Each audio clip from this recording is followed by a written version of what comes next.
it dawned on me last year, and that would be 2018, that throughout the history of mankind, we have never heated the air to keep warm. We didn't have insulation even to keep in the warm air. What we were heating were the massive fireplaces of the Vikings and Northern Europe and the castles, and the fire was built to heat up all that rock to then radiate heat into the living rooms far after the fire had died out. The most striking realization for me was that, like the Taos Pueblo, really the fires were for cooking. They were not for heating, because the sun hit the adobe and the heat radiated up through and rose up through the warm air, actually rising up through the building and out the upper stories. And in the winter, they were able to hold that heat inside the womb-like interior of the Taos Pueblo and other pueblos, of course. And I think the most striking example, as I was going to mention early, is the teepee.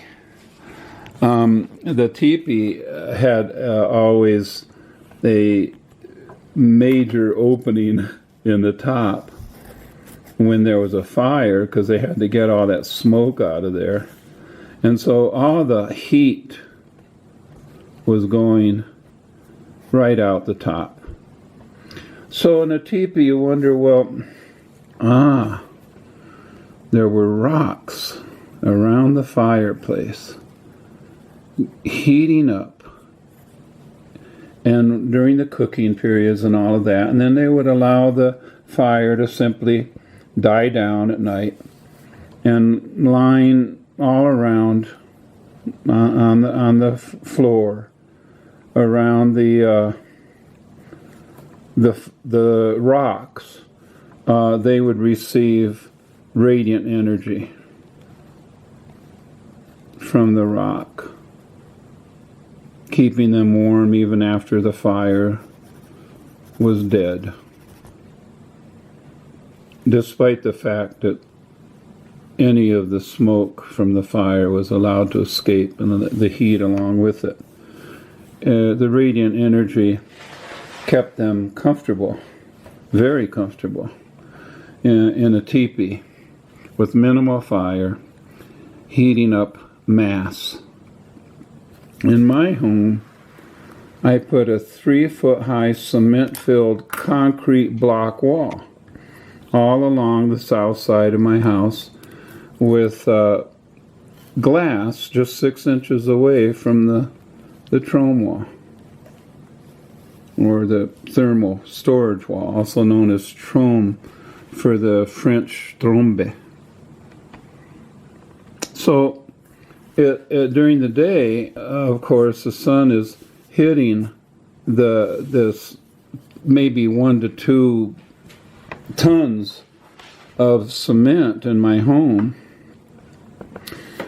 through the glass, and then at night, to keep the heat from escaping out through the glass from the wall, we have blinds that can go down, and curtains that can be dropped down all the way to the foundation to keep heat from escaping from the Thom wall. So we have the dead air space of the glass that goes all the way down to the foundation. That dead air space means that convective currents can't develop and lose heat to the outside. Dead air space is what makes a sweater work, to keep the heat in. Between the strands of wool, it's like dead air. And so you have a pretty quiet area here created by the blinds, and then you also have another area between the curtain. And so we have a really nice insulative system that we open up during the day, turn the blinds to let the sun in and that sort of thing, to heat up this Thom wall, so that as the heat travels through, it'll want to go to the coldest area. so it'll go on into the house instead of going out through the insulation, hopefully.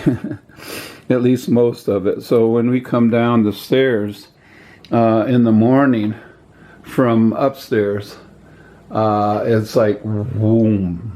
You know, you can feel the heat coming off of the trome wall, which has a nice big ponderosa plank on top of it. And I found out that wood has a higher specific heat than even rock. And so by weight, in other words, the same weight of wood and the same weight of rock, wood will actually store more heat. So the heat rises up in the trome wall and is stored and radiates heat, so that our plants are just gorgeous. They just love it all winter long. They're just so happy to be inside on top of the trome wall.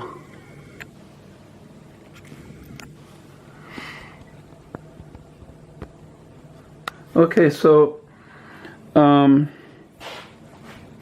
the sun heats the house directly by going through the glass and into the house and heating up our floor.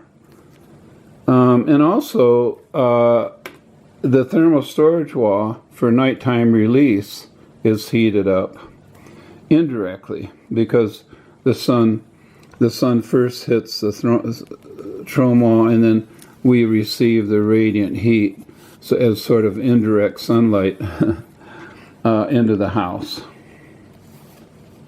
And we also have not only adobe, but over a ton of brick in the kitchen area. And let me turn on a light so that you can see this a little better. There we go. The brick that my wife Julie laid down is, I'm sure, probably a ton at least, and it is also part of the bathroom floor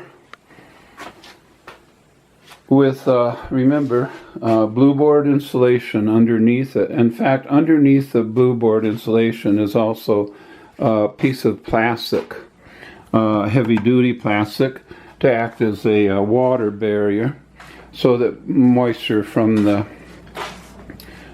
underneath the house won't get up into the floor. And this is reminding me that we have a cobble foundation, or a rubble foundation as it's called, which I very much like, where when we dug out for the foundation itself, all the way around here when we first built the house, we filled that trench. Much of the adobe is over here. Let me show you. There, we still haven't used it all up. Big pile of adobe there that came out from underneath the well, from this trench. And then what we did was to fill that trench with cobble, river washed rock, which you can see just beyond the collector there. That rock, when it was poured into our foundation,